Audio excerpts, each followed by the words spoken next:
I'm interested in a sense of vulnerability with a real sense of power at the same time. So these figures are often strong women, but also have an element of vulnerability, but at the same time have a real sense of power and strength.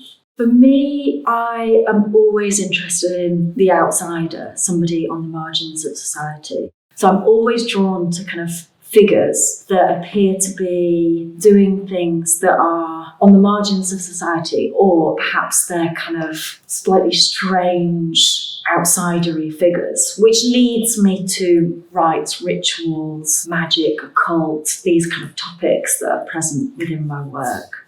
Music, bands, theatre, all things that feed into that kind of come from me subconsciously, I suppose. Increasingly, as I get older, I am seeing more and more of myself within the work. I'm sort of transferring subconsciously who I am and who sort of makes me through to the work. So in a way, they're all kind of self-portraits because so much of it is part of me.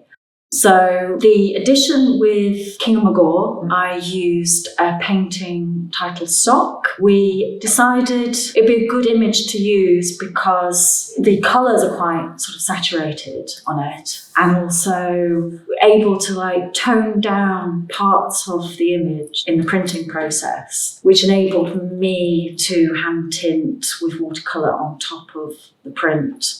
Watercolour is something that I do as part of my practice. And the image itself, Sock, is this kind of singular figure. I see it as a woman, and she's quite introspective, got a melancholy kind of feel to it, but at the same time, because of the colours, which are very, very bright, it's got a sort of real brightness, a kind of an overpowering sense of colour. But obviously yellow can also be seen as quite a melancholic kind of colour too.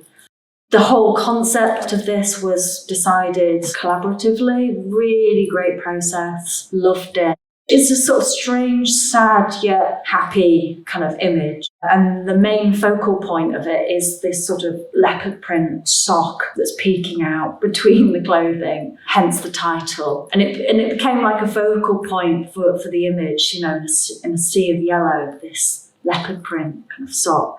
Perhaps it's to do with fashion imagery, but perhaps she's going somewhere and it's quite sort of mysterious.